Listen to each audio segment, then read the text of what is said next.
Programme रियासत में खुशामदीद नाजरीन। इलेक्शन कमीशन ने अपनी तैयारियां मुकम्मल कर ली हैं। हल्का बंदियों की जो तफसीलात थीं वो आपके सामने आ जाएंगी और इसके साथ अगले माह के अवाइल में इलेक्शन शेड्यूल भी जारी हो जाएगा इंतखाबात का।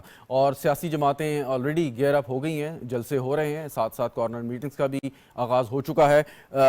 आपस में इत्तहाद की बातें भी हो रही हैं। सबसे ज़्यादा अहम पेशरफ्त मुत्तहिदा कौमी मूवमेंट और मुस्लिम लीग नवाज़ के माबैन हुई है और उन्होंने इस चीज़ पर भी इत्तफाक किया है कि मकामी हुकूमतों को ज़्यादा से ज़्यादा इख्तियारात दिए जाएँ और आइन की रूह के मुताबिक इख्तियारात की निचली सतह तक जो मुंतकली है उसको यकीनी बनाया जाए। एक खुश आइन फैसला है, बहुत पहले कर लेना चाहिए था, लेकिन अगर दो बड़ी सियासी जमातें इस पर राजी हैं तो इसमें बहुत ही एक अच्छी और खुश आइन बात हम इसको समझते हैं। लेकिन इसके साथ साथ कुछ शकूक व शुबहात और उबहाम अभी भी पैदा किए जा रहे हैं इलेक्शन के इनेकाद के हवाले से। इस पर इलेक्शन कमीशन ऑफ पाकिस्तान ने वाज़े तौर पर कहा है कि वो कार्रवाई करेंगे उन अनासर के खिलाफ और शिकायत करेंगे पैमरा में भी कि ऐसे खबरों को हवा ना दी जाए, अफवाहों को हवा ना दी जाए। सुप्रीम कोर्ट का वाज़े फैसला मौजूद है। 18 फरवरी को इंतखाबात होने हैं और इलेक्शन कमीशन इस पर मुकम्मल तौर पर तैयार है। एक दिन की भी इल्तवा इसमें नहीं की जाएगी। निगरान हुकूमत भी ये वाज़े तौर पर कह चुकी है कि वो अपनी जिम्मेदारियां निभाते हुए एक दिन भी आगे नहीं बढ़ाएंगे और जैसे ही इंतखाबात होंगे जो भी सियासी जमात जीतेगी इक़्तिदार उनको मुंतकिल करके वो वापस चले जाएंगे। इस पर गुफ्तगू करेंगे और साथ साथ इस पर भी बात करेंगे कि निगरान हुकूमत की जो कारकर्दगी रही है पिछले चंद माह में और आगे आंदा जो चंद माह भी इलेक्शन में बाकी हैं वो एक मिसाली है और एक बहुत अच्छा आगाज या स्टार्ट उन्होंने सेट कर दिया है आगे आने वाली हुकूमतों के लिए। अरबों डॉलर के MOU साइन हुए हैं, IMF से कामयाबी के साथ निगोशिएट किया है, तो अगली आने वाली हुकूमत को कोई बहुत ज़्यादा मसला नहीं होगा। सिर्फ बात यह है कि पॉलिसियों का खास तौर पे मुआशी पॉलिसियों का तसलसल हम किस तरीके से जारी रखते हैं। हमें स्टूडियो में ज्वाइन कर रहे हैं अंजुम अकील खान साहब, पाकिस्तान मुस्लिम लीग नवाज के रहनुमा हैं, इस्लामाबाद से MNA भी रह चुके हैं। बहुत बहुत शुक्रिया खान साहब आपका। शेख सलाउद्दीन साहब मुझे ज्वाइन कर रहे हैं, मुत्तहिदा कौमी मूवमेंट के रहनुमा हैं। शेख साहब आपका भी बहुत शुक्रिया। कुछ देर में अनवर रजा साहब और मेजर खुर्रम हमीद रोकड़ी साहब भी हमारे साथ मौजूद होंगे। खान साहब आपसे मैं आगाज़ करता हूँ। इलेक्शन के बारे में तो बड़ी वाज़ेह हिदायत आ गई सुप्रीम कोर्ट की, इलेक्शन कमीशन भी तैयार है, निगरान हुकूमत भी कह रही है, आप यानी कि आपकी जमात दीगर जमातें भी ये बात कर रही हैं, लेकिन फिर भी अफवाहों का बाजार ख़त्म नहीं होता कि जी इलेक्शन और आगे चले जाएंगे। पटिशन्स आ रही हैं कि जी सर्दियाँ हो गई हैं, लॉ एंड ऑर्डर का मसला है। तो ये कौन लोग हैं कि जिनकी ख्वाहिश है कि इलेक्शन जो है वो मज़ीद डिले हो जाएँ? बिस्मिल्लाहिर्रहमानिर्रहीम। आप जानते हैं जी कि आज अल्हम्दुलिल्लाह पाकिस्तान का स्टॉक एक्सचेंज 61,000 को छू चुका है और मुल्क में एक इस्तेकाम सा नज़र आ रहा है। तो लोग उस वक्त मुल्क में कारोबार करते हैं जब मुल्क में अमन हो, एक उम्मीद की किरण हो, सेटिस्फैक्ट्री हो। तो इस वक्त हालात काफ़ी बेहतर हैं। लोग, मैं तो ये कहूँगा कि नो डाउट कि मौजूदा हुकूमत भी एफर्ट कर रही है, लेकिन मियाँ मोहम्मद नवाज शरीफ का जब से ये पाकिस्तान में आना हुआ है उस वक्त से लोगों की उम्मीदें दोबारा रोशन हो गई हैं और मुल्क में एक इस्तेकाम नज़र आ रहा है। तो ऐसे लोग जो अब अदम इस्तेकाम पैदा करना चाहते हैं, क्योंकि जब इलेक्शन आएगा फिर भी एक इस्तेकाम आएगा ना जी, लोगों की उम्मीदें हैं बड़ी, तो ऐसे लोग फिर वो ऐसी अफवाहें फैला रहे हैं ताकि लोगों की अनसर्टेनिटी में इजाफा हो और लोग जो हैं वो मुल्क में जिस तरह आज हालात बेहतर हो रहे हैं, आज खुशी नज़र आ रही है, और स्टॉक एक्सचेंज ऊपर जा रहा है, मुल्क में इंपोर्ट जो है वो कम हो रही है, एक्सपोर्ट हमारी बढ़ रही हैं, तो ज़रा बदला आ रहा है बाहर से। तो ये सारी चीज़ें वो लोग जो मुल्क दुश्मन अनासर हैं, वो लोग जिन्होंने 2013 में आप देखें 126 दिन का धरना दिया, वो धरना 126 दिन का धरना आप देखें कि उस वक्त चाइना के सदर आ रहा था, $बिलियन की इन्वेस्टमेंट करने के लिए आ रहा था, तो वो सारी उन्होंने मुल्क के लिए एक नुकसान किया। और उसके बाद आप देखें कि उन्होंने एक इल्ज़ाम लगाया कि जी 35 पंचर जी, वो 35 पंचर, बाद में ये क्या, ये सियासी स्टंट है। लेकिन ये इतनी बड़ी बड़ी चीज़ें जो मुल्क को अदम इस्तेकाम कर रही हैं वो सियासी स्टंट है। आज इसी तरह आपके सामने है कि ये जो कहते हैं कि हमने एक लहराया था, ये वो साइफर, तो वो भी एक वैसे एक थी। तो ये मुल्क से खेलने वाली बात नहीं है, ये इसके पीछे साजिशें नहीं है, ये इमेच्योरिटी नहीं है। तो मैं समझता हूँ कि यही वही लोग आप इन साजिशों का जवाब बैलेट के जरिए देना चाहेंगे या आप चाहेंगे कि मतलब उन अनासर को बिल्कुल ही फारिग कर दिया जाए? नहीं, हम बैलेट के जरिए देंगे जी। हम इंशाल्लाह इलेक्शन के लिए तैयार हैं और हमारी पार्टी तैयार है। हम तो चाहते हैं कि 8 फरवरी की डेट जो हुई है उस पर इलेक्शन हो, इंशाल्लाह होंगे उस डेट को इलेक्शन, हमें पूरी कभी उम्मीद है इंशाल्लाह। बिल्कुल ठीक। शेख सलाउद्दीन साहब, मुत्तहमी मूवमेंट और मुस्लिम लीग नवाज के माबैन जो अंडरस्टैंडिंग है, आप हुकूमत में भी रह चुके हैं एक दूसरे के साथ, तो अब इम्कान तो यही है कि मुस्लिम लीग नवाज अगर अक्सरियत लेती है और मुत्तहिदा कौमी मूवमेंट भी ज़ाहिर है एक अहम कौमी जमात है, उसकी भी सीटें आती हैं, सो अगली जो हुकूमत है अगर बनाने में, तो दोनों पार्टीज़ हमें फिर अगली हुकूमत में नज़र आएंगी। कि इसी तरीके से हम समझें इस चीज़ को। आपके जवाब से पहले अनवर रज़ा साहब को मैं इंट्रोड्यूस करवा दूं। अनवर रज़ा साहब ने भी ज्वाइन किया, बहुत बहुत शुक्रिया अनवर रज़ा साहब में ज्वाइन करने का। जी शेख सलाउद्दीन साहब। अस्सलाम वालेकुम। सबसे पहले तो तमाम शुरुकों का मेरा अस्सलाम वालेकुम। अच्छा, एक तो ये कि यकीनन जो इस वक्त माहौल बन गया इलेक्शन का, और तेज़ी के साथ इलेक्शन के करीब होते जा रहे हैं, और मेरे ख्याल में 8 फरवरी को इंशाल्लाह इलेक्शन भी होंगे। और जो इलेक्शन के लिए बेसिक रिक्वायरमेंट्स होती हैं, यकीनन इकनॉमिक स्टेबिलिटी की होती है। अभी जो है हमारी मौजूदा निगरान हुकूमत जो है, उन्होंने भरपूर तरीके से अपना जो वो की है और जो रिज़ल्ट दे रहे हैं उसके हिसाब से मैं समझता हूँ कि इस वक्त हमारी जो इकॉनमी है वो बेहतर अंदाज में ऊपर की तरफ जा रही है। और यकीनन ये ग्रेजुअली होगा, मतलब क्योंकि बहुत हमारी पीछे जो है वो खराबियाँ इतनी ज़्यादा हो गई थी और बहुत गैप हो गया था, तो गैप को फिल करने के लिए वक्त ज़रूर लगेगा। लेकिन जब इलेक्टेड गवर्नमेंट आ जाएगी तो इंशाल्लाह वो भी मैं समझता हूँ कि हम सही लाइन और सही इस टाइम में चले जाएंगे। अच्छा, एक तो ये कि इस वक्त यकीनन इस वक्त पॉलिटिकल लोग एक दूसरे से मिल रहे हैं, यकीनन पॉलिटिकल पार्टीज़ हैं, और पॉलिटिकल पार्टीज़ एक दूसरे से मिलती हैं तो ये सब इंगेजमेंट होती है, पॉलिटिकल इंगेजमेंट। तो हम फ़िलहाल जो हमने वैसे कि एक मुल्क की एक बड़ी जमात के पास पाकिस्तान मुस्लिम लीग नवाज़, और पंजाब की हमेशा उनके पास मेजॉरिटी होती है, तो इस वक्त हम उनसे मुलाकात भी कर रहे हैं, और हमारी ख्वाहिश ये है कि हम कुछ प्रपोज्ड जो हमारी हैं, जो अमेंडमेंट्स हैं, कॉन्स्टिट्यूशनल भी हैं और कुछ और भी हम लेजिस्लेशन चाह रहे हैं। तो हम पहले से उनको बता रहे हैं कि हम अगर आपके साथ होंगे, बिल्कुल यकीनन आप गवर्नमेंट बनाएं, अगर जब आपको इतना मैंडेट मिल जाता है, हमारी मैंडेट मिल जाएगा। लेकिन हम चाह रहे हैं कि जैसे अभी आपने देखा होगा 2 दिन कबल हमने एक बहुत बड़ा सेमिनार कराया था, डिबेट्स हुई हैं, मुख्तलिफ पार्टीज़ के लोग वहाँ मौजूद थे। उसमें हमने लोकल अटॉनमी की बात की है, यानी लोकल अटॉनमी खुद मुख्तार ज़िले जो कि मजबूत पाकिस्तान की ज़मानत है। तो उसमें हमें बहुत अच्छा रिस्पांस मिला है, क्योंकि आपको पता है कि पूरी दुनिया के अंदर अगर तरक्की आप देखते हैं और मुल्क और कौम के जो लोग हैं जो आगे की तरफ बढ़ते हैं, उनका लोकल सिस्टम बहुत अच्छा होता है, यानी कि लोकल निज़ाम बहुत अच्छा होता है, जो कि पावरफुल भी होना चाहिए और उसको भरपूर तरीके से आप उसको अच्छा शेख साहब, एक सवाल है मेरा। आपने भी तकरीबन जो 16 माह हुकूमत की, मुस्लिम लीग नवाज भी थी, पीपल्स पार्टी भी थी, आपकी जमात भी उसमें शामिल थी, तो 16 माह का अरसा काफ़ी अरसा होता है। अगर आप चाहते तो ये चीज़ें उसी दौरान मुतारफ़ करवाई जा सकती थी, तो अब इंतज़ार क्यों किया कि आप इलेक्शन से पहले कोई कमिटमेंट लेंगे, अंडरस्टैंडिंग करेंगे और फिर इस एजेंडे पर साथ रहेंगे कि मकामी हुकूमतों को ज़्यादा मजबूत बनाना है? शायद साहब, हम जब इनके साथ अभी कोalition में थे, हम लास्ट में भी जो पीडीएम के साथ, उसमें हमारा जो फोकस था वो फोकस था सेंसस पर, क्योंकि मुल्क में मरदमशुमारी सही नहीं हो रही थी। और आज देखें कि जो मरदमशुमारी, जब हम इसमें कामयाब हुए हैं, और हम शुक्र अदा करेंगे, शुक्रगुजार हैं पाकिस्तान मुस्लिम लीग नवाज़ का, कि उन्होंने भरपूर तरीके से हमारा साथ दिया, और सही। उन्होंने फौरी तौर पर, और ये तारीख़ में आपने देखा होगा पिछले 2-3 दहाइयों के बाद पहली मरतबा हुआ है कि 5 साल के अंदर मरदमशुमारी हुई, और ठीक। हमने वो 73 लाख जो अफराद जो इन्होंने गुम कर दिए थे वो कम अज़ कम बाजियाब करा दिए। वेरी लेकिन राइट। वो पूरी तरह नहीं, हमारे हिसाब से 1 से 1.5 करोड़ अभी लोग और भी मौजूद हैं। उसके बाद हमने जो है, जो आपने देखा होगा कि जिस तरह तेज़ी के साथ डीलिमिटेशन का जो हमें काम करना था, और उसके बाद अब आप ये देखें कि ये जो चीज़ें हैं ना, ये इतनी ज़रूरी थी कि हमने उसकी वजह से सिंध के अंदर से एक कौमी असम्बली की और 3 सूबाई असम्बली की सीट भी हासिल की हैं, यानी कि इजाफा हो गया शहर में। तो ये वो तमाम चीज़ें जो हमारी अचीवमेंट हुई है वेरी लेजिस्लेशन राइट के सर, थ्रू हुई वेरी है। राइट। मैं इस पर मजीद आपसे बात करना चाहूँगा, लेकिन अनवर रज़ा साहब, आप से सवाल ये है कि अब इलेक्शन की तैयारियाँ शुरू हो जाएंगी, शेड्यूल आएगा तो और ज़्यादा इसमें सियासी दर्जा हरारत बढ़ेगा।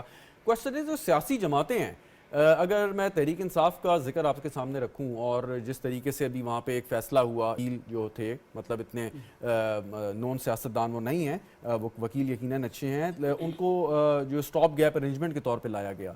आपके ख्याल में तहरीक इंसाफ में अभी भी बड़े सीनियर सियासी रहनुमा मौजूद हैं, क्या तहरीक इंसाफ के सरबरा ने ये नहीं समझा कि सियासी तौर पे किसी मजबूत आदमी को लाया जाए, सियासी जमात को स्ट्रॉन्ग किया जाए? वो उनको ख़तरा है कि अगर वो किसी और को लाए तो कहीं हाईजैक ना हो जाए पार्टी। ये बात आपकी बिल्कुल दुरुस्त है, thank you so much Shahzad. आप ज़रा गौर कीजिएगा कि पीटीआई चेयरमैन ने ये फैसला क्यों किया। एक तो बैरिस्टर गौहर बड़े पॉलिटिकली कमज़ोर आदमी हैं, उन्होंने सिर्फ इसको जुज़ वक्ती जो था फैसला किया, क्योंकि वो कानूनी जो पेचीदगियाँ हैं जब वो उनसे निकलेंगे तो बैरिस्टर गौहर कुछ भी नहीं कर सकेंगे।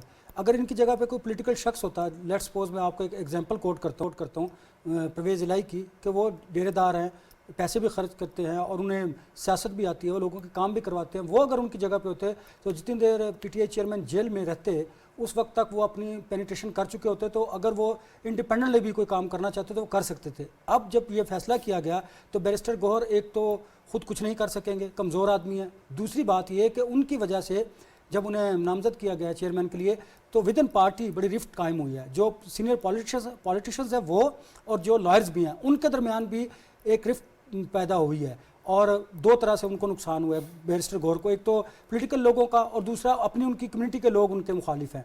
अब कमज़ोर आदमी हैं, सारे फैसले होंगे जेल के अंदर, उनसे पूछा जाएगा चेयरमैन पीटीआई से, तो फिर उनको इम्प्लीमेंट किया जाएगा। इसलिए ये फैसला चेयरमैन पीटीआई ने अपनी ज़ात को मद्देनज़र रखते हुए फिर किया। अल्टीमेटली उन्हें फिर नुकसान होगा इस बात का भी, जिस तरह माजी में उन्होंने असम्बलियों से रिज़ाइन किया और उन्हें नुकसान हुआ। आज वो जिस नहज पर हैं अपने उन फैसलों की वजह से हैं। अगर वो पार्लियामेंट से रिज़ाइन ना करते तो एक मजबूत आवाज़ के बिल्कुल आप सही कहा, लेकिन देखें इसमें कैच है कि अगर उन्होंने अपनी ज़ात को बचाने के लिए फैसला किया है, आपने कहा कि पार्टी में उनका रसूख और होल्ड बरकरार है, लेकिन हम 2, 2.5, 3 माह बाद इलेक्शन में जा रहे हैं और अगर उनके खिलाफ केसेस खत्म नहीं होते, उन्हें इजाजत नहीं मिलती इलेक्शन लड़ने की कानूनी तौर पे, तो फिर इसका मतलब है कि बैरिस्टर गौहर साहब जो हैं उनकी जिम्मेदारी होगी कि पार्टी को इलेक्शन में लेके जाएं।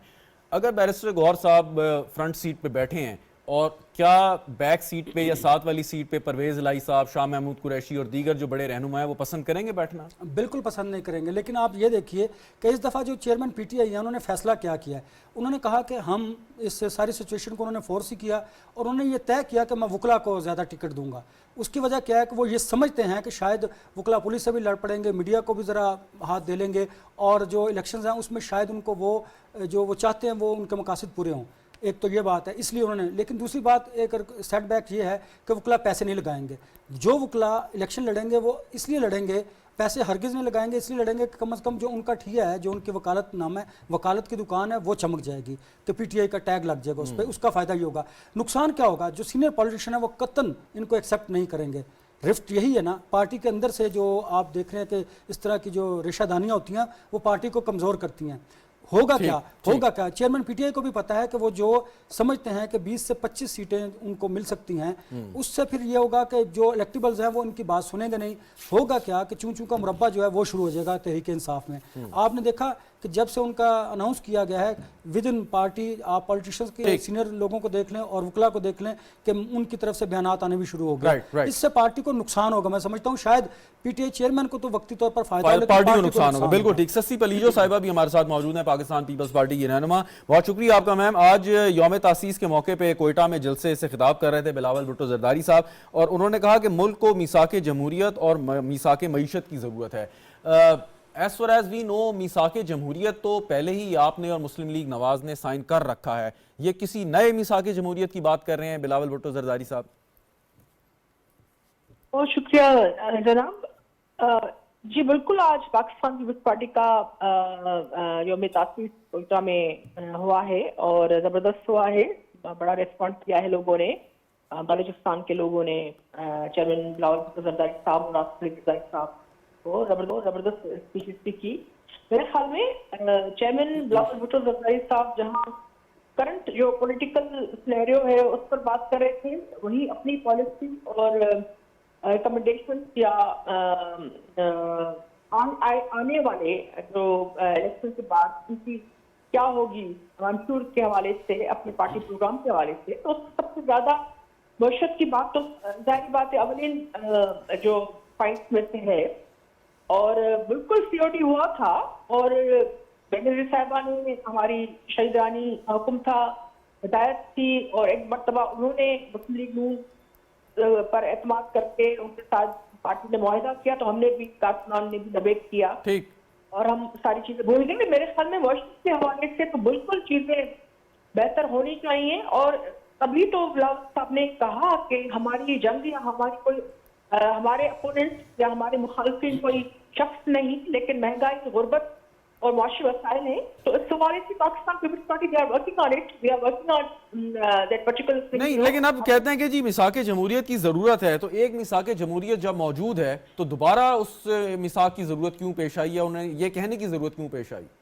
ईसा की जमहूरियत के हवाले से मेरे ख्याल में, अब मुझे नहीं पता कि एग्जैक्टली उनके अल्फाज सब क्या थे, रास्ता बहुत, लेकिन मैं समझती हूँ कि जो चेयरमैन साहब कहते रहे हैं वो यही कहते रहे हैं कि ये जो डिवाइड एंड रूल या मजीद हम तकसीम की ताकत बर्दाश्त नहीं कर सकते, मुकम्मल पाकिस्तान नहीं हो सकता, या नफरत अंगेजी जो चली है हवा, या विक्टिमाइजेशन हर जगह देखते तो आपको यानी कोई आपका पॉलिटिकल कोई अपोनेंट है उसको बर्दाश्त करने की भी यहाँ नहीं है हौसला। तो वो फिजा को खत्म करने के लिए कोई ऐसी राह जरूर निकालनी चाहिए ताकि लोगों के अवामी मसाइल पर हम तवज्जो दें, न कि विक्टिमाइजेशन, इंतकामी कार्रवाइयाँ, बदले की भावना, ये अब खत्म हो जाना। जेलें नहीं भरनी हमने, जेलें नहीं भरनी। Very right, very right. लोगों को रिलीफ देना है। तभी तो हम कहते हैं कि इवन जो हमारी पड़ोसी ममालिक हैं उनकी जो फाशिस्ट लीडरशिप है वो भी ये देखे कि भाई गुर्बत बड़ा मसला है इस रीजन का, इस खत्ते का, तो उसमें हथियारों की दौड़ के बजाय हमें उसको फोकस करना चाहिए। चलें, पॉइंट वेल टेकन। ससीब अली जो साहिबा, इसी पॉइंट पे वापस आऊंगा। अंजुम अकील खान साहब, जब मियां साहब वापस आए मीनार पाकिस्तान पर, उन्होंने जलसा किया तो उन्होंने एक बड़ी अहम बात की। उन्होंने कहा जी कि जितने मेरे मुखालफीन थे, मेरे सियासी दुश्मन थे, मैंने उन सबको माफ़ कर दिया और अब मैं आगे बढ़ूंगा, यानी कि उन्होंने एक मफामत का पैगाम दिया। अब लोग ये सवाल करते हैं क्या इस मफामती पैगाम में, इस प्रोसेस में क्या तहरीक इंसाफ की लीडरशिप भी शामिल है या नहीं? देखें जी, उस पैगाम में तमाम जमहूरी पार्टियां थी। उन्होंने कहा हम कोई लड़ाई नहीं करेंगे, हम किसी को गिला शिकवा भी नहीं करेंगे, हम अब पाकिस्तान की बात करेंगे। जिस तरह पहले मैसाक जमहूरियत हुआ था, मैसाक एकानमी करेंगे, मुल्क को आगे ले, उसमें वाज़ेह उन्होंने कहा, और इसमें तमाम स्टेक होल्डर, तमाम पार्टी शामिल हैं, और इसीलिए आज दोबारा ज़रूरत है कि नई मैसाक जमहूरियत करेंगे। तो जो पार्टियाँ नहीं थी वो पार्टी में उसमें शामिल हों ताकि पाकिस्तान आगे जा सके। पाकिस्तान के ख़िलाफ़ जो साजिशें हो रही हैं, जो पाकिस्तान एक चलते जो तरक्की याफ्ता ममालिक में शामिल होने जा रहा था, उसको जिस तरह रोका गया वो आपके सामने है। 3.5 पौने 4 साल गुजरने के बाद आज पाकिस्तान वो जो हमने 2017 तक तरक्की हासिल की थी उससे सब हम बहुत पीछे चले गए हैं। अब फिर नया सफ़र शुरू करना है। लेकिन ये आप देखें कि इस वक्त मुल्क में इस्तेकाम की ज़रूरत है, और इस्तेकाम उस वक्त ही आएगा एक ऐसी क़यादत आएगी जो मुल्क के मसाइल को जानती भी हो, मुल्क के मसाइल को हल भी करना जानती हो, उनके पास तरीके भी हों, तजर्बे भी हों। तो वो इंशाअल्लाह मैं समझता हूँ कि पाकिस्तान की अवाम मुस्लिम लीग नून पर, मियां मोहम्मद नवाज शरीफ पूरा एतमाद करती है। जिस तरह आज मुल्क के हालात, मियां नवाज शरीफ के कल जो अब उन्हें एक बरबरीत मिली है एक केस से, झूठे केस से, जो कि साजिश के तहत बनाया गया था, यकीन करें लोगों में खुशी की एक दौड़ आ गई है, और लोग अब बिल्कुल उम्मीदें आ गई हैं लोगों की। आज अल्हम्दुलिल्लाह बड़ी खुशी हो रही है कि स्टॉक एक्सचेंज 161,000 को टच कर रहा है। ये एक मैं समझता हूँ तरक्की याफ्ता मुल्क की तरफ जाने का हमारा। लोग ये बात करते हैं कि जब मियां साहब को नाअहल किया एक अदालती हुक्म के जरिए, तो उसके बाद मियां साहब ने वोट को इज्जत दो का नारा बुलंद किया, बड़ी पजीराई मिली उन्हें। उस वक्त उनकी मकबूलियत का ग्राफ भी ऊपर गया, अगरचे उसके बाद जेल में भी रहे वो। लेकिन उनका जब भी कोई सियासतदान मफामत की बात करता है तो लोग उसको बहुत ज़्यादा पसंद नहीं करते। शायद मिजाज हमारा ऐसा बन गया है कि लोग कहते हैं कि जी जब तक कोई तकरार नहीं होगी, कोई सियासी टकराव नहीं होगा, उस वक्त तक बात नहीं बनेगी। तो इस मफामत की बात और इस सियासत के साथ आप समझते हैं कि अगले इंतखाबात में आप एक वाज़ेह अक्सरियत लेने में कामयाब हो जाएंगे? अल्लाह ताला के फजल करम से मैं जिस तरह मैंने बताया जी कि लोगों को एतमाद है हमारी क़यादत पर। हमने पहले भी डिलीवर किया है। पीपल पार्टी है, मुस्लिम लीग नून है, PTI है, तीनों को लोग देख चुके हैं अल्हम्दुलिल्लाह आज जो भी मुल्क में मेगा प्रोजेक्ट नज़र आएंगे मुस्लिम लीग नून के नज़र आएंगे, और हमारी ये ख्वाहिश है कि इलेक्शन ऐसे इलेक्शन हो कि सब लोग जिस पर इतमाद हो, सेटिस्फैक्ट्री हो, और उसके बाद जो अपोजिशन है वो अपना किरदार अदा करे, मुस्बत किरदार अदा करना चाहिए, हुकूमत की खामियों को निशानदेही करनी चाहिए। अपोजिशन का पूरी दुनिया में यही काम होता है, लेकिन यहाँ हमारी अपोजिशन ऐसी अपोजिशन है कि ये पहली दफ़ा PTI की अपोजिशन देखी है जो हाथ मिलाना पसंद नहीं करती, जो नफ़रत के बीज उन्होंने बोए हैं। यकीन करें आज तो कुछ जो महज़्ज़ लोग हैं वो सियासत भी कहते हैं हमें नहीं करनी चाहिए, जो आज जो सियासत गाली बन गई है। इसलिए हमें मुल्क को अगर आगे लेकर जाना है तो हमें मफाहमत का रास्ता अख्तियार करना है, एक दूसरे के मैंडेट को तस्लीम करना है, और इंशाअल्लाह ये मुल्क अगरचे बहुत नुकसान हो चुका है, अल्लाह ताला ने अच्छी क़यादत दी मुस्लिम लीग नून और मियां मोहम्मद नवाज शरीफ की सूरत में, ये मुल्क इंशाअल्लाह अपना ख्याल वकार भी हासिल करेगा और मुल्क दोबारा अपने ट्रैक पर भी आएगा। Very right. शेख सलाउद्दीन साहब, ये जो बात की इन्होंने कि नफ़रत की सियासत, हमने देखा कि गुज़िश्ता चंद साल से बहुत ही कड़वाहट आई हमारी सियासत में। मुत्तहिदा कौमी मूवमेंट ने हमेशा शाइस्तगी से आप लोग बात करते हैं, और वैसे भी अगर किसी सियासी मुखालिफिन को मुखातिब भी करना है आप दलाइल के साथ गुफ्तगू करते हैं, जो बहुत अच्छी बात है। क्वेश्चन है इसके, अब जब इलेक्शन होंगे और कुछ सियासी जमातें शायद इन प्रिंसिपल्स पर, इन असूलों पर यकीन नहीं रखती, और हंगामी सूरत हाल अगर पैदा होती है या इलेक्शन के बाद कोई ऐसी सूरत हाल होती है, नताइज को तस्लीम करने से इनकार कर दिया जाता है, तो फिर जिस सियासी इस्तेहकाम की हम बात कर रहे हैं वो तो हम हासिल नहीं कर पाएंगे। इसके लिए क्या ज़रूरी है कि क्या पहले इलेक्शन से सियासी जमातों के दरमियानी अंडरस्टैंडिंग होनी चाहिए कि वो इलेक्शन में अगर जा रहे हैं इलेक्शन कमीशन के तहत तो एतमाद करें और जो भी नतीजा उसको कबूल करें। देखें, बिल्कुल आपने बिल्कुल बात सही कही है, और एक तो ये कि जो इलेक्शन कमीशन ऑफ पाकिस्तान की ज़िम्मेदारी है, आइनी ज़िम्मेदारी, वो भरपूर तरीके से अदा करे। और जो देखें प्रीवियस अगर बात की जाए, हमें माजी के अंदर बहुत सारे रिजर्वेशंस हैं, हमें भी हैं, और जहाँ पर आपने देखा होगा कि मैनिपुलेशंस भी नज़र आती हैं बहुत सारी जगहों पे, जैसे RDS बंद करके जो चीज़ें की गई हैं। ख़ासतौर पर कराची में आपको पता है कि 14 सीट्स यहाँ से उठारी गई और जिस तरह चुराई गई हैं वो आपके सामने है। तो हम चाहेंगे कि सबसे पहले तो ये वाला जो सिलसिला है बंद किया जाए, और आवाम के मैंडेट को ख़राब नहीं किया जाए। आवाम जिसको भी मैंडेट दे, जो पार्टी को भी मैंडेट दे, उसको तस्लीम किया जाए। और एक दूसरे के साथ देखिए, मुफाहमत का ये होता है कि ठीक है हम डिबेट्स करते हैं एक दूसरे के साथ, और हम करनी भी चाहिए, और अपने अच्छे प्लान्स देने चाहिए जो आप आवाम के लिए, आवाम की खुशहाली के लिए करते हैं, मुल्क के लिए करते हैं। ये तो बिल्कुल प्लान होने चाहिए, अच्छे बयानिए के साथ आएँ। और जहाँ तक मुफाहमत का सवाल है, देखें हम एक दूसरे पर कीचड़ उछालने से कोई फ़ायदा नहीं है, ये सियासत नहीं है। सियासत ये होती है कि आप अपनी चीज़ों को किस तरह मैनिपुलेट करके आवाम के सामने पेश करते हैं, आवाम को किस तरह कन्विंस करते हैं, और आवाम आपको जो है फिर वो आपको वोट देती है। तो बेहतर होगा कि हम एक दूसरे को गालम गलोच ना दें। और देखें पिछला जो हमारा टेन्योर गुजरा है, बदकिस्मती के साथ ये थोड़ा बहुत ही इस तरह का गुजर गया है कि जहाँ पर मतलब एक दूसरे को बर्दाश्त का जो था वो सब कुछ खत्म हो गया था, और गालम कुछ पे लोग उधर आए थे। और अभी भी हम देखते हैं कि जो आवाम के अंदर भी जो डिवीजन हो गया है, बेसिकली देखें हम इस वक्त डिवाइड हो गए हैं। मतलब आपके ख्याल में शेख साहब इलेक्शन जो है वो एक बहुत अच्छा मौका है, जरिया है इन इख्तलाफात को, पोलराइजेशन को ख़त्म करने का। अब जिस तरफ आप इशारा कर रहे हैं, क्या इस इलेक्शन के बाद वो पोलराइजेशन में आपके ख्याल में कमी आएगी या वो खलीज बढ़ जाएगी? लेकिन हमें तो अच्छी उम्मीद करनी चाहिए, और मैं समझता हूँ कि कमी होगी। मैंने कहा ना कि जो पिछला हो गया उसको, माजी को भूलना होगा, क्योंकि मैंने कहा ना जो डिवीजन हो गया, हम दोस्तों में डिवीजन, आप समझते हैं कि वो एक स्याह बाब था हमारी सियासी तारीख का? दोबारा कहिए। मैंने कहा आप समझते हैं कि जो हुआ पिछले चंद सालों में वो हमारी सियासी तारीख का एक स्याह बाब था? ये सेहबाब, बिल्कुल ये सेहबाब था, ये नहीं होना चाहिए था। एक दूसरे के साथ मतलब जो हम, ठीक है अगर हमें किसी वजह से मैंडेट आवाम का नहीं मिलता है तो खुशी के साथ एक्सेप्ट करते हुए हमें अपोजिशन में बैठना चाहिए और भरपूर किरदार अदा करना चाहिए। देखिए अपोजिशन का किरदार भी बहुत अहम होता है। अगर अपोजिशन नहीं होगी तो हम जमहूरियत की जितनी भी हम बातें करते हैं ना, वो सब खत्म हो जाती हैं। ये तमाम चीज़ें जमहूरी अमल का हिस्सा हैं और यही जमहूरियत का हुस्न भी है।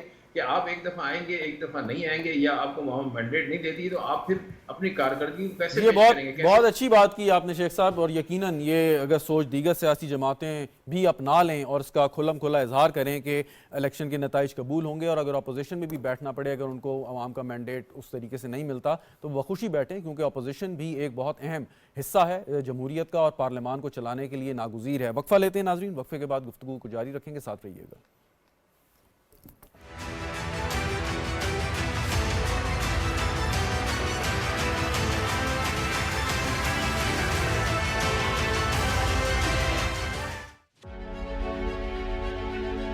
मौसमियाती खतरात के पेश नज़र दुनिया भर के रहनुमाओं ने एक मरतबा फिर सर जोड़ लिए। मुश्तरका लाहे अमल के लिए COP28 का मुत्तहिदा अरब अमारात में अहम इजलास। दुनिया भर से हजारों मंदोबीन की शिरकत। मौसमियाती तब्दीलियों से मुतासरा ममालिक की फहरिस्त में शामिल पाकिस्तान का माहौलियाती इंसाफ पर मबनी दो टोक मौक़िफ़ और पुरजोर मुतालबा। COP28 के आलमी फोरम पर पाकिस्तान का मुकदमा पेश करने के लिए निगरान वज़ीर आज़म अनवारुल हक काकड़ का दौरा-ए मुत्तहिदा अरब अमारात।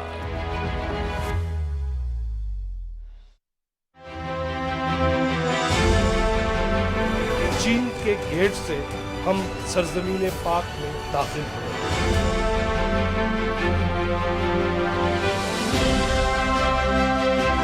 दरगाह बनाई जा रही है जो दुनिया की तीसरी सबसे गहरी से शाह अल्लाह दिता कहते हैं, बुद्धा ने यहाँ पे इस गार के अंदर अपनी जो भी इबादत थी, इस हवाले से ये बड़ी तारीखी जगह है।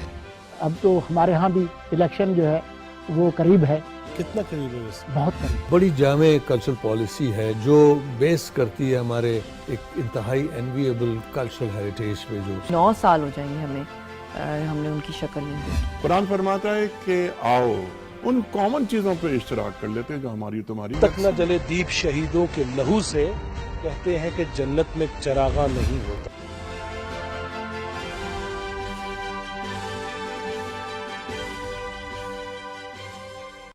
वतन अल्लाह की नेमतों में से एक नेमत है और वतन से मोहब्बत मोमिन के ईमान का हिस्सा है।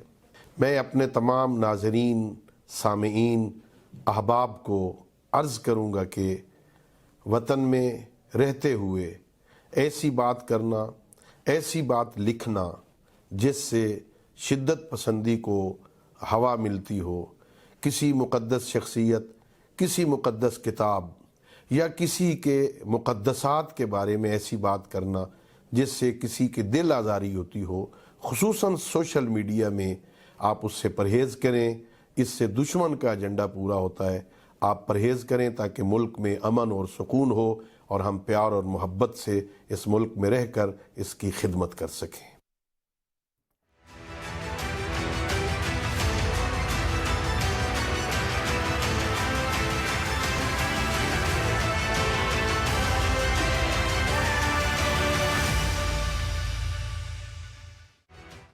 प्रोग्राम में एक बार फिर खुशामदीद नाज़रीन। गुफ्तगू हो रही है पाकिस्तान के इस वक्त सियासी हालात, आगे आने वाले इलेक्शन। इस वक्त खुर्रम हमीद रोकड़ी साहब ये में ज्वाइन कर रहे हैं, इस्तेकाम पार्टी के रहनुमा। बहुत बहुत शुक्रिया रोकड़ी साहब। सवाल एक अगर आपसे करना चाहूँ कि ऑडियो लीक एक आई बुशरा बीबी और सरदार लतीफ़ खोसा के माबैन, और उसमें कुछ आपस के इख्तलाफात का हवाला दिया जा रहा है और बात की जा रही है। आप उस जमात से मुंसलिक रहे हैं, आपके ख्याल में ये जो एक फ़ैसला हुआ कि एक वकील साहब को जो है पार्टी का सरबरा बना दिया जाए, एक स्टॉप गैप अरेंजमेंट कर ली जाए, सो क्या इससे नतीजा खस करते हैं? अगरचे आप उसका हिस्सा नहीं है, लेकिन फिर भी क्या अपने साथियों पर एतमाद नहीं है चेयरमैन साहब को, और ये जो इख्तलाफात आपस के आ रहे हैं ये ज़्यादा उनके लिए कोई गंभीर मसाइल पैदा करेंगे आगे? मैं एक कोशिश करता होता हूँ कि बात वो की जाए जिसमें इंसान का अपना वजन भी कायम रहे और अपने जो है ना इसको अपने तामुल को, यानी मेरे लिए मेरी कई बात की अहमियत मेरे लिए ज्यादा है कि मैं कौन सी बात कर रहा हूँ ताकि मेरा अपना ऑनर को डिस्टर्ब ना हो। तो वो चीज़ जो कि गैर जरूरी है समझ जाऊंगा, लेकिन बात यह है कि पॉलिटिकल पार्टीज को की रिप्रेजेंटेशन पॉलिटिकल लोग करते हैं। पॉलिटिकल पार्टीज की रिप्रेजेंटेशन वो करते हैं जिन्होंने पॉलिटिकल पार्टीज में वक्त गुजारा होता है, और पॉलिटिकल पार्टीज हमेशा अपने आप को बचाकर अपनी फर्स्ट ग्रेड लीडरशिप को भी बचाकर, सेकंड को भी, और उस रास्ते पर चलती है कि वो प्रोग्रेसिव चलती रहे और मुल्क में अपना किरदार अदा कर सके। अनफॉर्चुनेट है ये जो नॉमिनेशन है या ये जो सिलेक्शन है या ये जो नाम दिया गया, इससे ज्यादा और किसी पार्टी की बदबख्ती क्या हो सकती है कि वो इस मकाम पर पहुंच जाए कि उसके ये हालात हो। जी सर। अच्छा, लेकिन आपके ख्याल में ये एक टैक्टिकल डिसीजन है कि कानूनी मुश्किलात से बचने के लिए ले आया जाए और फिर नहीं, कोई टैक्टिकल डिसीजन नहीं है। कानूनी मुश्किलात से बनने के लिए फिर किसी जज साहब को लगा लेना चाहिए। कानूनी मुश्किलात से बचने के लिए ये काम किए जाते हैं। अच्छा, लेकिन एक और बात भी है ना कि अगर वो समझते हो, जैसे उन्होंने कमज़ोर वज़ीर आला को अपने दौर में रखा पंजाब में, अलीम खान जहांगीर तरीन साहब को साइड लाइन कर दिया, क्या खतरा है कि किसी ताकतवर सियासी कदावर शख्सियत को लगाया जाएगा तो कहीं पार्टी हाईजैक ना हो जाए, उनके हाथ से ना निकल जाए? नहीं सर, नहीं, क्या खतरे और इन्हीं खतरों से और इन्हीं हरकतों से पार्टियां का, उन लोगों का कसूर जो इनके साथ चले थे, उन पॉलिटिशियंस का कसूर जो इनके साथ चले थे। भारत ये ऐसा सब्जेक्ट है कि इस पर किसी दिन फिर प्रोग्राम रखिए। ये तो चलें, बहुत शुक्रिया। खुर्रम हमीद रोकड़ी साहब हमारे साथ मौजूद है। अनवर रजा साहब, अब ये जो बात की थी शेख सलाउद्दीन साहब ने कि जी अपोजिशन का एक अच्छा किरदार होता है, बड़ा अहम किरदार होता है, उससे कोई इनकार नहीं कर सकता। आपके ख्याल में, मतलब इतने अरसे से आप सहाफ़त कर रहे हैं, कितने न जाने इलेक्शन आप कवर कर चुके हैं, इस वक्त लोगों की सोच को भी आप समझते हैं, जिस पार्टी की मकबूलियत है उस पर भी आपकी नज़र है, क्या समझते हैं अगले आने वाले इंतखाबात में कौन अपोजिशन बेंचेस पे बैठने जा रहा है? देखिए, ये बड़ा आपने टची सा क्वेश्चन पूछा है। जो ग्राउंड रियलिटी है उसके मुताबिक तो आप देखें कि हालात जो दिखाई दे रहे हैं वो मुझे लगता है कि वफाक में कोalition गवर्नमेंट होगी। सिंध जो वो पीपल्स पार्टी के पास होगा, पंजाब नून के पास होगा, KPK और बलूचिस्तान में मखलूत गवर्नमेंट होगी। जो बाकी पॉलिटिकल पार्टीज़ हैं उनको उसमें हिस्सा मिलेगा। वफाक में इसलिए मखलूत किसी की मुझे मेजॉरिटी नज़र नहीं आ रही। हालात यही हैं, ग्राउंड रियलिटी ये है। लोगों के साथ जब हम बात करते हैं तो उन्होंने बताया, आपने अपोजिशन की बात की, बड़ी अच्छी बात की सलाउद्दीन ने भी। बात देखिए, अपोजिशन डेफिनेटली जो जमहूरियत का एक हुस्न है और ये किसी भी जमहूरी माशरे में अगर आपकी अपोजिशन तगड़ी होगी तो वो हुकूमत को इस्लाह की तरफ लेके जाएगी और जो उनके नहीं, बिल्कुल सही। लेकिन सवाल पूछने का मकसद ये था कि इससे पहले यानी कि गुज़श्ता पार्लियामान में तहरीक इंसाफ की तो सोच ये थी कि जी आया हम ट्रेजरी बेंचेस पे बैठेंगे या हम बैठेंगे नहीं, मतलब हम चोर डाकुओं के साथ हम बैठने को तैयार नहीं है अगर वो अपोजिशन में होंगे। अब क्या उनकी सोच ये तब्दील हो जाएगी? क्या आप समझते हैं कि अगर वो इलेक्शन जीते तभी पार्लियामान में आएंगे, अगर ना जीते तो वो दोबारा वही काम करेंगे? देखिए शहजाद, इंतखाबात के हवाले से आप जीतेंगे तो आप उसमें पार्लियामेंट में आएंगे ना, पहली बात तो ये है। और मैंने आपको बताया ना कि 20 से 25 नशस्तों के हवाले से हमें भी ये है कि शायद पाकिस्तान तहरीक इंसाफ ले जाए, जो उनकी पॉलिसीज़ हैं और जो ग्राउंड रियलिटी बता रही हैं। बाकी रही बात, आप देखिए कि उनकी इन्हीं पॉलिसीज़ की वजह से आज आपको याद होगा वो जब उनका दौरे इक़्तिदार था वो कहा करते थे कि मैं इन चोरों और डाकुओं से बात नहीं करूंगा। फिर आपने वो वक्त भी देखा कि उन्होंने खुद कहा कि मैं तमाम पॉलिटिकल पार्टीज़ के साथ बात करने के लिए तैयार हूँ, फिर उन्होंने बात भी की। देखिए, सियासत में आपको दरवाजे बंद नहीं करने चाहिए। मुज़ाकरात हमेशा आपने अपोजिशन से करने हैं, आपने ट्रेजरी बेंचेस के साथ करने हैं, आपने तमाम पॉलिटिकल पार्टी से बात करनी है। मखलूत हुकूमत में किन जमातों को आप देख रहे हैं वैसे? देखिए, मुझे लग ये रहा है कि माइनस पीपल्स पार्टी, बाकी सारी जो PDM थी वो शायद वापस आ हुकूमत का हिस्सा होगी। जी बिल्कुल ऐसे है। उसकी वजह बलूचिस्तान अवामी पार्टी वो आप देखना, उसकी वजह क्या है शहजाद, मैं किस बुनियाद पर ये बात कर रहा हूँ, उसका कोई लॉजिक होगा। आप देखिए कि इंतखाबात से पहले MKM का मुस्लिम लीग नून के साथ जो इंतखाबी इत्तेहाद है वो इस बात की गमाजी करता है। फिर आप बाप की तरफ चल जाइए बलूचिस्तान में कि उनका जो इत्तेहाद है वो इस बात को क्लियर करता है। फिर आप देखिए इलेक्टेबल्स जो मुस्लिम लीग नून में शामिल हो रहे हैं वो इस बात की गवाही देते हैं कि मुस्लिम लीग नून जो है वो लगता ये है कि वो फ्रंट फुट पे हो। और इलेक्टेबल्स नॉर्मली सेफ खेलते हैं, वो डेफिनेटली उनको मालूम, वो देख लेते हैं कि भाई देख लेते हैं हमने क्या। फिर इसमें बड़ी इंपॉर्टेंट बात ये है शहजाद, इलेक्शन से पहले जो हवा होती है ना, जो पॉलिटिकल हवा होती है वो मुस्लिम लीग नून की बनी हुई है। वो उस पर हम उस बहस में नहीं मियां साहब की वापसी के बाद और ज्यादा आपने देखा नारे पाकिस्तान में जलसा किया, उसके बाद फिर वो जिस तरह इलेक्टेबल से और जिस तरह पॉलिटिकल लीडरशिप से मिल रहे हैं वो इसी वजह से। ससी पलीजो साहिबा, आप हमारे साथ ही हैं? अच्छा, आप अपोजिशन में बैठना पसंद करेंगे पीपल्स पार्टी? मतलब सर इस वक्त कोई भी वक्त से नहीं कह सकता कि कौन किसके साथ में होगा या नहीं अपोजिशन में होगा। पीपल्स पार्टी एक तगड़ी पॉलिटिकल पार्टी है, सबसे ज्यादा कुर्बानियां और काविशें। चलें, सवाल को रिफ्रेश कर लेता हूं। आपके पास क्योंकि आपका बड़ा एक अच्छा इत्तेहाद रहा मुस्लिम लीग नवाज और दीगर जमातों के साथ, आपने हुकूमत की, मुश्किल फैसले किए, मुल्क को चैलेंजेस से निकालने की कोशिश की। आपके पास ऑप्शंस हैं कि अगर आप इलेक्शन में अददी अक्सरियत अगर हासिल नहीं करते तो आप मखलूत हुकूमत का हिस्सा भी बन सकते हैं अगर दीगर जमातें अच्छा परफॉर्म कर लें, या आप अपोजिशन में बैठ सकते हैं। सो आप क्या चाहेंगे इस वक्त पाकिस्तान पीपल्स पार्टी के अंदर क्या डिस्कशन हो रही है कि मखलूत हुकूमत का हिस्सा बनना चाहेंगे या अपोजिशन में बैठेंगे? अब जितना सवाल लंबा था मुझे मौका भी उतना दीजिएगा, मुख्तसरी सही, लेकिन देखें ये सोचने समझने की बात है, किसी को भी सामने से नजर आ जाएगा। पीडीएम की अभी 16 महीने की बहरानों में सही बड़ी चैलेंजिंग सूरत थी, लेकिन उस हुकूमत के लिए भी राह हमवार की। इवन जो लास्ट इलेक्शन में पार्लियामेंट में नून लीग वाले तो बैठने के लिए भी तैयार नहीं थे, मजाक थी, इलेक्शन तक लड़ने के लिए तैयार नहीं थे, ये बहुत सारी और चीजें थी। पीपल्स पार्टी ने ही कहा कि पार्लियामेंट को अहमियत देनी चाहिए, और अभी भी पीडीएम के लिए भी रास्ता हुकूमत के लिए पीपल्स पार्टी ने किया था। अभी भी पीपल्स पार्टी जो डिसाइसिव फैक्टर आप जिसको समझते हैं, या इवन न्यूक्लियस जिसको आप कह सके, पीपल्स पार्टी होगी इलेक्शन के पास। और मेरे ख्याल में तो हमें हर जगह पसीराई मिल रही है, हम बिल्कुल हुकूमत में होने की जो है पोजीशन में है। हमारे उम्मीदवार बिलावल भुट्टो जरदारी साहब हैं, ये कौन कह सकता है कि फलाना होगा या फलाना नहीं होगा। नहीं, बिल्कुल सही कह रही हैं आप, आपने बिल्कुल ठीक कहा, ये सिर्फ मफरूजे की बुनियाद पे बात हो रही है। मेरा सवाल ये था कि आप यकीनन अगर आपने अददी अक्सरियत हासिल की तो आपका आईनी जमहूरी हक है कि आप अपनी हुकूमत कायम करें, लेकिन अगर फ़र्ज़ किया नून लीग कामयाबी हासिल कर लेती है तो आपके पास ऑप्शन तो है कि आप मखलूत हुकूमत का हिस्सा बन जाएं, उनके साथ मिल जाएं, या अपोजिशन में बैठ जाएं। इस अगले आने वाले दौर में आप नून लीग के साथ मिलना चाहेंगे या नहीं? ये एक सिंपल सा सवाल है। That would, I think, entirely depend on, जो पॉलिटिकल सिनेरियो उस वक्त अददी लिहाज से बनेगा तो हम उस वक्त फैसला करेंगे। पीपल्स पार्टी कोई इतनी वो नहीं है कंप्रोमाइज में जाए ज्यादा, लेकिन इतनी भी नहीं है कि चीजों को जामे तरीके से उनको रिजल्ट ओरिएंटेड बनाने में वो न कर सके। मेरे ख्याल में हमें तजुर्बे भी हैं और हमें पता भी है कि किस चीज को किस तरह जो है उसका रिजॉल्व हर चीज का हमारे पास होता है। और अब उसमें अवामी जो फैक्टर है वो बहुत ही अहमियत का हामिल है कि लोग क्या चाहते हैं पीपल्स पार्टी से, और हम जिनसे वोट लेते हैं उनकी राय को भी सामने, अपने कंस्टिट्यूएंसी की राय को भी सामने रखते हैं, तो ये जरूरी है।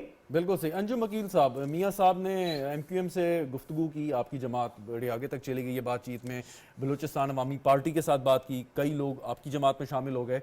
वो जो सबसे बड़ी आपके साथ जमात है पीपल्स पार्टी, और जिसके साथ आप हुकूमत में भी रह चुके हैं, बड़ी अंडरस्टैंडिंग है और अब तो दोस्ती भी बहुत अच्छी हो गई है टॉप लीडरशिप में, उनको आपने दावत नहीं दी, ना उनके साथ कोई बात की?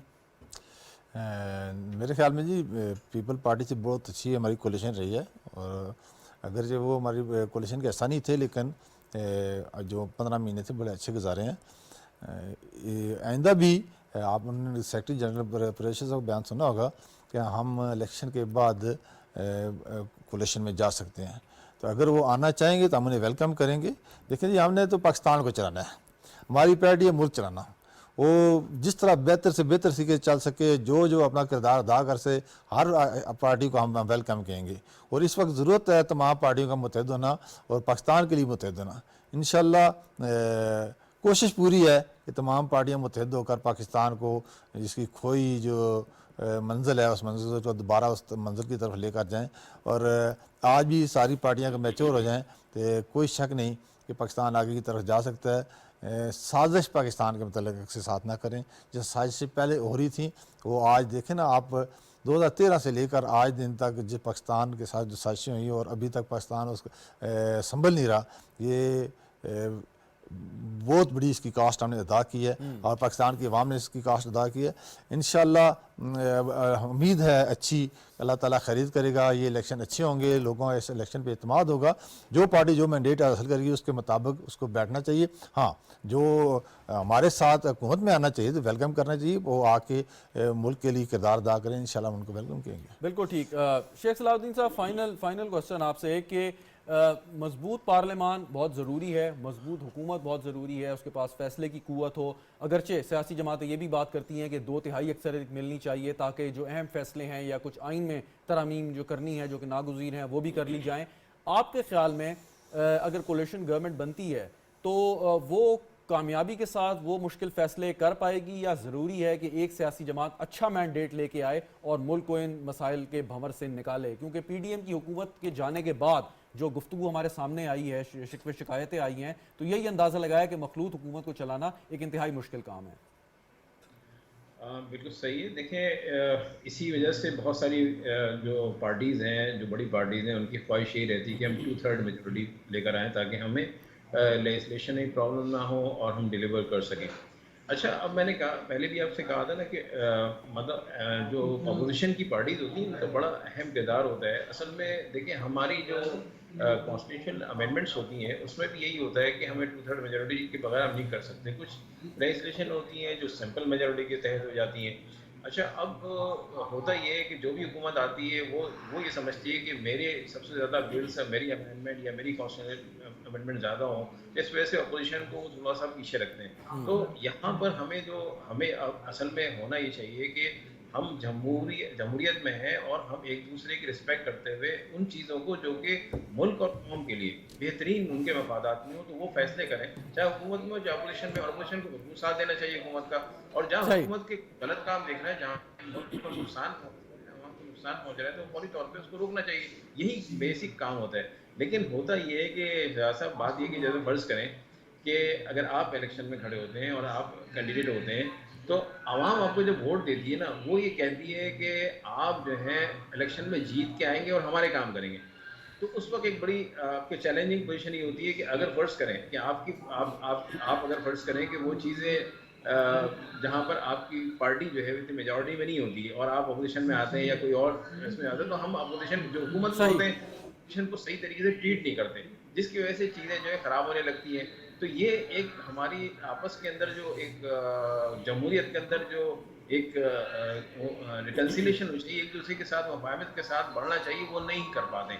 इस वजह से लोग जब पार्टी में ख्वाहिश भी होती है कि हमें गवर्नमेंट मिले, हम काम करें आवाम के लिए, हम बेहतर कर सकते हैं, बेहतर सब कर सकते हैं। लेकिन होता ये है कि जब आपस में पॉइंट वेल टेकन शेख साहब, पॉइंट वेल टेकन।